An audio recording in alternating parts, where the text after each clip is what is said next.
મિથુન રાશિવાળા, આજે જે વાત હું તમને કહેવા જઈ રહ્યો છું તે સાંભળ્યા પછી કદાચ તમે પણ આશ્ચર્યચકિત થઈ જશો, કારણ કે આજથી તમારા જીવનમાં એવો સમય શરૂ થયો છે જે ઘણા વર્ષો સુધી યાદ રહેશે. રાહુ અને કેતુએ એવી ચાલ ચાલી છે કે જ્યોતિષના જાણકારો પણ તેને ખૂબ જ મહત્વપૂર્ણ માની રહ્યા છે. જો તમારી રાશિ મિથુન છે તો આજનો આ વિડીયો તમારા માટે સામાન્ય નથી, કારણ કે એવું પણ હોઈ શકે કે ભગવાને જ તમને આ વિડીયો સુધી પહોંચાડ્યા હોય, જેથી તમે સમય પહેલાં સાવચેત થઈ જાઓ અને આવનારી મોટી ખુશખબરીઓ માટે પણ તૈયાર થઈ જાઓ. તેથી વિડીયોને બિલકુલ સ્કીપ ના કરતા, કારણ કે વચ્ચે છોડશો તો સૌથી મહત્ત્વની વાત ચૂકી જશું.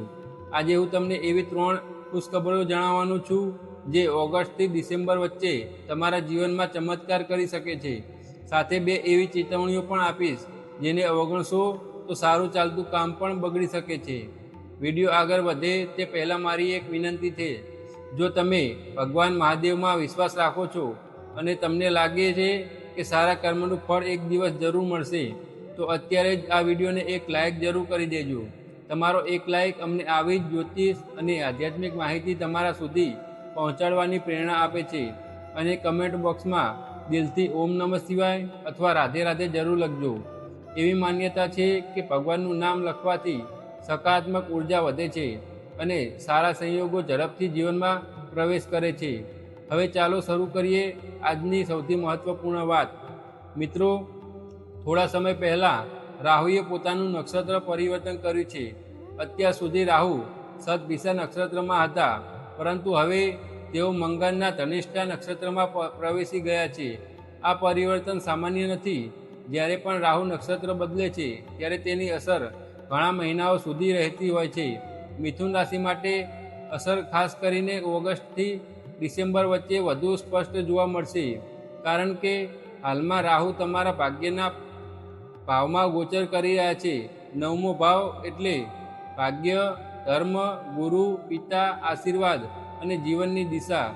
જ્યારે રહસ્યમય ગ્રહ રાહુ આ સ્થાન પર આવે છે ત્યારે માણસના જીવનમાં અચાનક એવી ઘટનાઓ બનવા લાગી છે જેની તેમણે કલ્પના પણ ન કરી હોય. પરંતુ અહીં એક વાત સમજવાની છે.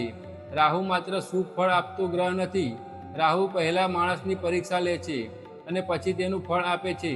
જો તમે મહેનત કરશો, સારા કર્મ કરશો અને ધીરજ રાખશો તો રાહુ તમને એવી જગ્યાએ પહોંચાડી શકે છે જ્યાં પહોંચવાનું તમે માત્ર સપનામાં વિચાર્યું હોય. પરંતુ જો તમે આળસ કરશો, અહંકાર રાખશો અથવા માત્ર નસીબના ભરોસે બેસી જશો તો રાહુ ભ્રમ પણ ઊભો કરી શકે છે. એટલે જ આ સમયને સમજદારીથી જીવવાનો છે. ધનિષ્ઠા નક્ષત્રમાં સ્વામી મંગળ શક્તિ, સાહસ, હિંમત અને કાર્યક્ષમતાનો ગ્રહ માનવામાં આવે છે. હવે રાહુ મંગળની ઉર્જા સાથે કામ કરશે એટલે તમારી અંદર એક નવી જ આગ પ્રગટશે. ઘણા સમયથી જે કામ કરવાની હિંમત નહોતી તે હવે તમે આત્મવિશ્વાસ સાથે શરૂ કરી શકશો. ઘણા લોકો વર્ષોથી પોતાની અંદરની પ્રતિભાને દબાવી રાખે છે. તેમને લાગે છે કે લોકો શું કહેશે, હું સફળ થઈશ કે નહીં. પરંતુ હવે ધીમે ધીમે આ ડર દૂર થવા લાગશે. તમે તમારા જીવનમાં કંઈક મોટું કરવાની ઈચ્છા અનુભવશો. આ સમય દરમિયાન એક બીજી મહત્ત્વપૂર્ણ ઘટના પણ બનશે. તમારા વિચારોમાં પરિવર્તન આવશે. જે વાતો તમે વર્ષોથી સાચી માની રહ્યા હતા તેમાં હવે તમે નવા દૃષ્ટિકોણથી વિચારશો. પરંતુ અહીં ખૂબ જ સાવચેત રહેવાની જરૂર છે, કારણ કે રાહુ ક્યારેય માણસને વધારે પડતો તર્કવાદી બનાવી દે છે. પરિવારની પરંપરા, વડીલોની સલાહ અથવા ધાર્મિક રીત રિવાજ વિશે મનમાં પ્રશ્ન ઊભો થઈ શકે છે. પરંતુ યાદ રાખજો, દરેક પરંપરા પાછળ કોઈને કોઈ અનુભવ અને આશીર્વાદ છુપાયેલા હોય છે. તેથી વડીલો સાથે વાદ વિવાદ કરવાની જગ્યાએ તેમની વાતચીતને શાંતિથી સાંભળજો. શક્ય છે કે આજે જે વાત જૂની લાગે છે એ જ વાત આવતીકાલે તમારા જીવનનું રક્ષણ કરે. મિથુન રાશિના સ્વામી બુધ છે. બુધ તમને બુદ્ધિશાળી બનાવે છે, ઝડપથી નિર્ણય લેવાની શક્તિ આપે છે અને નવી વસ્તુઓ શીખવાની ક્ષમતા આપે છે. હવે જ્યારે રાહુની રહસ્યમય શક્તિ અને મંગળની ઉર્જા સાથે જોડાય છે ત્યારે તમારી વિચારશક્તિ પહેલાં કરતાં વધુ પ્રબળ બનશે. તમે લોકોની વાતોમાં છુપાયેલો અર્થ પણ સમજી શકશો. કોઈ તમને છેતરવાનો પ્રયત્ન કરશે તો તમે સમય પહેલાં જ સમજી જશો. આ કારણથી ઓગસ્ટથી ડિસેમ્બર વચ્ચે ઘણા મહત્ત્વપૂર્ણ નિર્ણયો તમારા પક્ષમાં જઈ શકે છે. પરંતુ મિત્રો, એક વાતનું ખાસ ધ્યાન રાખજો, આત્મવિશ્વાસ અને અહંકાર વચ્ચે બહુ પાતળી રેખા હોય છે. આત્મવિશ્વાસ તમને સફળ બનાવે છે, જ્યારે અહંકાર સફળતાથી દૂર લઈ જાય છે. આ સમય દરમિયાન તમને એવું લાગશે કે હવે બધું જ જાણું છું, મારી વાત જ સાચી છે. પરંતુ એક ક્ષણે રોકાઈ જજો, કારણ કે રાહુની સૌથી મોટી પરીક્ષા અહંકારની જ હોય છે. જે વ્યક્તિ નમ્ર રહે છે તેને રાહુ ખૂબ આગળ લઈ જાય છે. આગામી મહિનાઓમાં તમને કેટલીક એવી તક મળશે જે જીવન બદલી શકે છે. નોકરીમાં નવી જવાબદારી, વેપારમાં નવી ડીલ, વિદેશ સાથે જોડાયેલું કામ, કોઈ મોટા વ્યક્તિઓનો સહયોગ અથવા લાંબા સમયથી અટકેલું કાર્ય અચાનક આગળ વધી શકે છે. ઘણા મિથુન રાશિના લોકો માટે આ સમય ભાગ્યોદયનો પણ બની શકે છે. પરંતુ ફરી એકવાર યાદ રાખજો, તક દરેકને મળે છે, તેનો લાભ માત્ર તૈયાર વ્યક્તિ જ લઈ શકે છે. એટલે આજથી જ તમારા કામમાં સંપૂર્ણ ધ્યાન આપવાનું શરૂ કરી દો. આ સમય દરમિયાન ધાર્મિક યાત્રા અથવા કોઈ પવિત્ર સ્થળની મુલાકાતનો પણ પ્રબળ યોગ બની રહ્યો છે. જો તમને કોઈ મંદિર, તીર્થધામ અથવા ભગવાનના દર્શન માટે જવાની તક મળે તો તેને ટાળશો નહીં. ઘણી વખત ભગવાનના દ્વારે લીધેલું એક પગલું જીવનની અનેક મુશ્કેલીઓને હળવી બનાવી દે છે. શક્ય છે કે આવી યાત્રા દરમિયાન તમને એવો અનુભવ થાય કે આખા જીવનની દિશા બદલી નાખે. મિત્રો, હવે જાણું છું કે રાહુની ત્રણેય દ્રષ્ટિઓ તમારા જીવનના કયા કયા ક્ષેત્રને અસર કરશે, કઈ ત્રણ મોટી ખુશખબર તમારા ભાગ્યના દરવાજા ખોલશે અને કઈ બે ભૂલો તમને કોઈ પણ કિંમતે કરવાની નથી. તેથી આ વિડીયો અંત સુધી જરૂર જોતા રહેજો. મિત્રો, હવે સૌથી મહત્ત્વની વાત શરૂ થાય છે. રાહુ માત્ર જે ઘરમાં બેસે છે ત્યાં જ અસર કરતો નથી, પરંતુ તેની વિશેષ દ્રષ્ટિએ પણ જીવનમાં અનેક ક્ષેત્રોને પ્રભાવિત કરે છે. મિથુન રાશિ માટે આ સમય એટલા માટે ખાસ છે કારણ કે રાહુની પ્રથમ મહત્વપૂર્ણ દ્રષ્ટિ તમારી જન્મ રાશિ એટલે કે તમારા પ્રથમ ભાવ પર પડી રહી છે. પ્રથમ ભાવ તમારા વ્યક્તિત્વ, આત્મવિશ્વાસ, શરીર, વિચારશક્તિ અને દુનિયા તમને કેવી રીતે જુએ છે તેનું પ્રતિનિધિત્વ કરે છે. જ્યારે રાહુની દ્રષ્ટિ અહીં પડે છે ત્યારે વ્યક્તિની અંદર એક અલગ જ ચુંબકીય આકર્ષણ આવી જાય છે. ઘણા લોકો તમને પહેલાં કરતાં વધુ મહત્ત્વ આપવા લાગશે. તમારી વાતો લોકો ધ્યાનથી સાંભળશે. જો તમે વેપાર કરો છો, સોશિયલ મીડિયા પર કામ કરો છો, નોકરીમાં લીડરશિપની ભૂમિકા ભજવો છો અથવા લોકો સાથે સતત સંપર્કમાં રહેતા હો, તો આ સમય તમારા માટે ખૂબ જ લાભદાયક બની શકે છે. લોકો તમારા પર વિશ્વાસ કરવાનું શરૂ કરશે અને તમારી ઓળખ ધીમે ધીમે વધતી જશે. પરંતુ જ્યાં શુભ ફળ આપે છે ત્યાં થોડું પરીક્ષા પણ જરૂર લે છે. આ સમય દરમિયાન કામનો બોજ વધી શકે. ઘણા લોકો એકસાથે ઘણી જવાબદારીઓ તમારા ખભા પર મૂકી દેશે.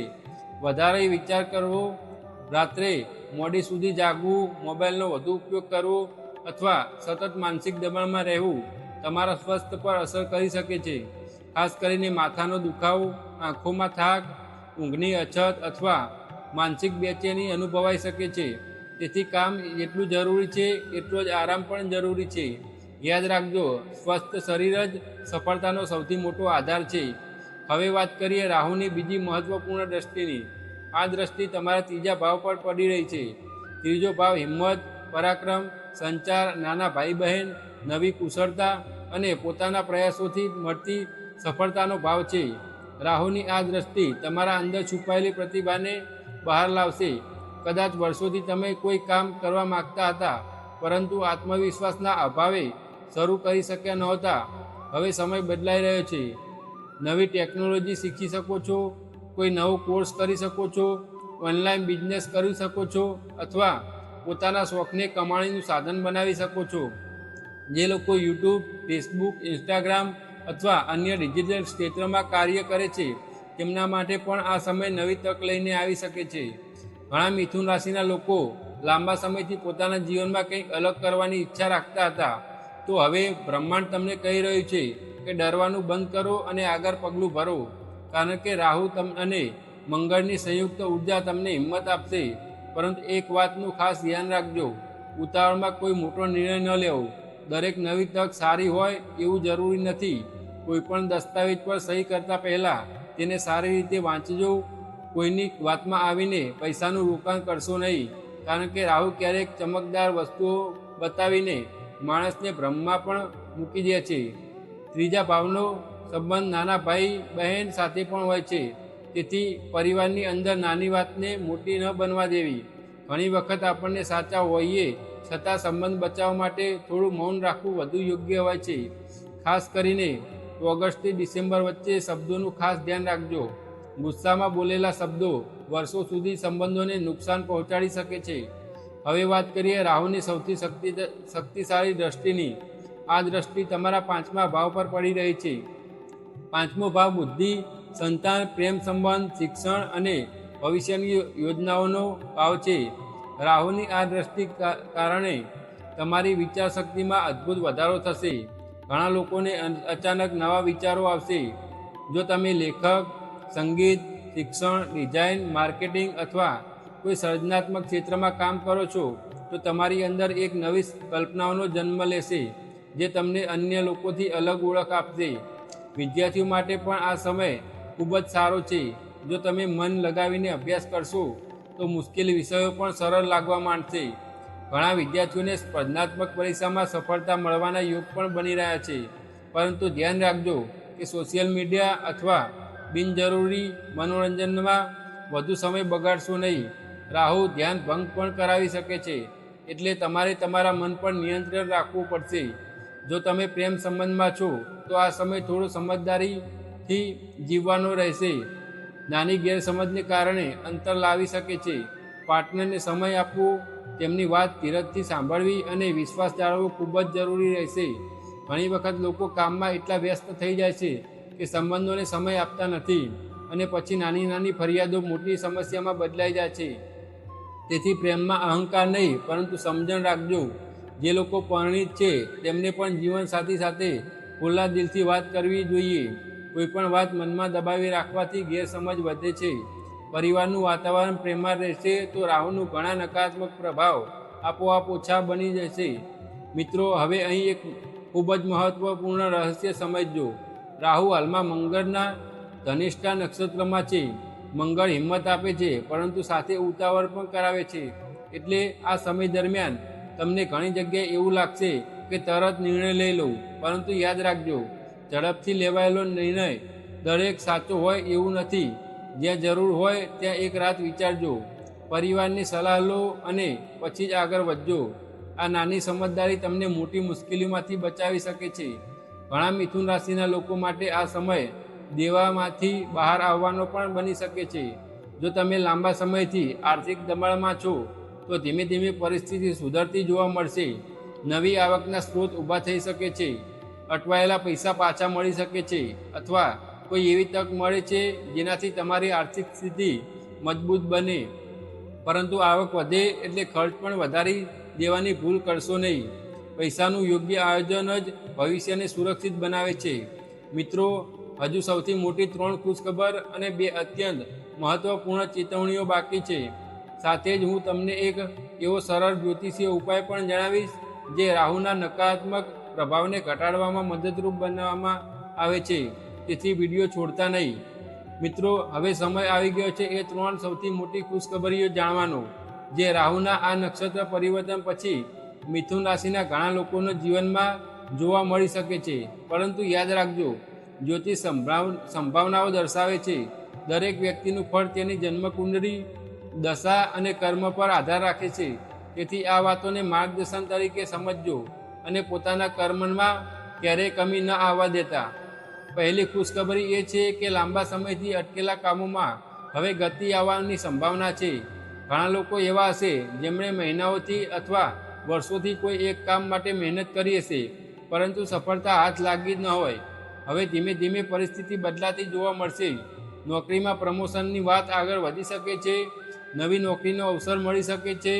વેપારમાં નવા ગ્રાહકો મળી શકે છે અથવા કોઈ પણ મહત્વપૂર્ણ વ્યક્તિનો સહયોગ તમારા માટે સફળતાના નવા દરવાજા ખોલી શકે છે. ઘણી વખત ભગવાન યોગ્ય સમય આવવાની રાહ જોતા હોય છે અને કદાચ તમારા જીવનમાં પણ હવે એવો જ સમય શરૂ થઈ રહ્યો છે. બીજી ખુશખબર ધન અને ભાગ્ય સાથે જોડાયેલી છે. રાહુ 9મા ભાવમાં હોવાથી અચાનક ધન લાભના યોગ મજબૂત બની રહ્યા છે. અટવાયેલા પૈસા પાછા મળવાની સંભાવના બની શકે છે. કોઈ જૂનું રોકાણ લાભ આપી શકે છે. પરિવારની મદદ મળી શકે છે અથવા કોઈ એવી તક મળી શકે જેનાથી આવકમાં વધારો થાય. પરંતુ અહીં એક વાત ખાસ યાદ રાખજો, માત્ર પૈસા મળવા જ સફળતા નથી. સાચી સફળતા એ છે કે તમે મળેલા ધનનો યોગ્ય ઉપયોગ કરો, બિનજરૂરી ખર્ચથી બચત કરો અને ભવિષ્ય માટે આયોજન કરો. રાહુ તક આપે છે, પરંતુ સમજદારી તમારે પોતાની હોવી જોઈએ. ત્રીજી ખુશખબર તમારા આત્મવિશ્વાસ અને ઓળખ સાથે જોડાયેલી છે. ઘણા મિથુન રાશિના લોકો આગામી મહિનાઓમાં લોકો વચ્ચે પોતાની અલગ ઓળખ બતાવી શકે છે. જો તમે શિક્ષક છો, વેપારી છો, સોશિયલ મીડિયા પર કાર્ય કરો છો, કોઈ સર્જનાત્મક ક્ષેત્રમાં છો અથવા લોકો સાથે કામ કરો છો, તો તમારી મહેનતનું ફળ મળવાની સંભાવના વધી રહી છે. લોકો તમારા કામની પ્રશંસા કરશે, તમારી વાતને મહત્ત્વ આપશે અને ઘણા લોકો તમને અનુસરવા પણ લાગશે. આ સમય દરમિયાન તમે જે સારા નિર્ણય લેશો તે ભવિષ્યના વર્ષો માટે મજબૂત પાયો બની શકે છે. પરંતુ મિત્રો, જ્યાં ખુશખબર હોય ત્યાં ભગવાન આપણને સાવચેત પણ કરે છે. પહેલી સાવચેતી પણ ખૂબ જ મહત્વપૂર્ણ છે. પિતા, ગુરુ, વડીલો અથવા તમારા માર્ગદર્શક સાથે ક્યારેય અહંકારથી વાત ન કરશો. મતભેદ થવો સ્વાભાવિક વાત છે, પરંતુ અપમાનજનક શબ્દો બોલવાથી સંબંધોમાં એવી તિરાડ પડી શકે છે જે પછી ભરવી મુશ્કેલ બને. આ સમય દરમિયાન નમ્રતા જ તમારી સૌથી મોટી શક્તિ બનશે. બીજી ચેતવણી પ્રેમ સંબંધો અને પરિવારને લઈને છે. કામમાં વ્યસ્ત થઈને પોતાના લોકોને અવગણશો નહીં. ઘણી વખત આપણે અજાણતા એવા શબ્દો બોલી દઈએ છીએ જે સામેના વ્યક્તિને ખૂબ જ દુઃખ પહોંચાડે છે. તેથી બોલતા પહેલાં 2 ક્ષણ વિચારજો. જ્યાં પ્રેમ અને વિશ્વાસ હશે ત્યાં રાહુના ઘણા નકારાત્મક પ્રભાવ પણ નબળા પડી જશે. હવે એક સરળ પરંતુ ખૂબ જ લોકપ્રિય જ્યોતિષીય ઉપાયની વાત કરીએ. જો શક્ય હોય તો અઠવાડિયામાં 1 વખત કૂતરાને ભોજન કરાવો. ઘણા જ્યોતિષીઓ માને છે કે આ ઉપાય રાહુ સાથે જોડાયેલા કેટલાક નકારાત્મક પ્રભાવોને શાંત કરવામાં મદદરૂપ બની શકે છે. સાથે જ દરરોજ ભગવાનના શિવનું સ્મરણ કરો. શક્ય હોય તો ઓમ નમઃ શિવાય મંત્રની ઓછામાં ઓછો 108 વખત જાપ કરો અથવા શ્રદ્ધા મુજબ જેટલો શક્ય હોય એટલો કરો. આ આધ્યાત્મિક અભ્યાસ મનને સ્થિર રાખવામાં મદદરૂપ બની શકે છે. એક વાત હંમેશા યાદ રાખજો, કોઈપણ ગ્રહ તમારા કર્મ કરતાં મોટો નથી. ગ્રહો પરિસ્થિતિ બનાવે છે, પરંતુ નિર્ણય તમે લો છો. જો તમે સારા કર્મ કરશો, મહેનત કરશો, વડીલોનો આદર કરશો અને ભગવાન પર વિશ્વાસ રાખશો તો મુશ્કેલ સમય પણ તમને મજબૂત બનાવીને જશે. ઓગસ્ટથી ડિસેમ્બર વચ્ચેનો આ સમય તમારા માટે નવી શરૂઆત બની શકે છે. કદાચ તમે આજે જે ચિંતા તમને સતાવી રહી છે, થોડા મહિનાઓ પછી એ જ વાત પર તમને સ્મિત કરશો. તેથી નિરાશ ન થશો. પોતાના લક્ષ્ય પર ધ્યાન રાખશો અને ભગવાન પર વિશ્વાસ જાળવી રાખજો. જો તમને આ વિડીયોમાંથી કંઈ શીખવા મળ્યું હોય તો વિડીયોને જરૂર લાઈક કરજો. તમારી એક લાઈક અમને આવી જ ઉપયોગી અને આધ્યાત્મિક માહિતી સતત તમારા સુધી પહોંચાડવાની પ્રેરણા આપે છે. કોમેન્ટ બોક્સમાં દિલથી ઓમ નમઃ શિવાય અથવા રાધે રાધે જરૂર લખજો. અમે તમારી દરેક કોમેન્ટ વાંચવાનો પ્રયત્ન કરીએ છીએ. જો તમે હજુ સુધી અમારી ધાર્મિક જ્ઞાન ચેનલને સબસ્ક્રાઈબ નથી કરી તો અત્યારે સબસ્ક્રાઈબ કરીને બેલ આઇકોન દબાવી દેજો, જેથી તમારી રાશિ, જ્યોતિષ, ધર્મ અને આધ્યાત્મિક જ્ઞાન સંબંધિત કોઈપણ મહત્વપૂર્ણ વિડીયો તમે ચૂકી ન જાઓ. ભગવાન મહાદેવ અને શ્રી રાધાકૃષ્ણની કૃપા તમારા અને તમારા સમગ્ર પરિવાર પર સદાય વરસતી રહે. ખૂબ ખૂબ આભાર. ફરી મળીએ એક નવા અને મહત્વપૂર્ણ વિડીયોમાં. હર હર મહાદેવ.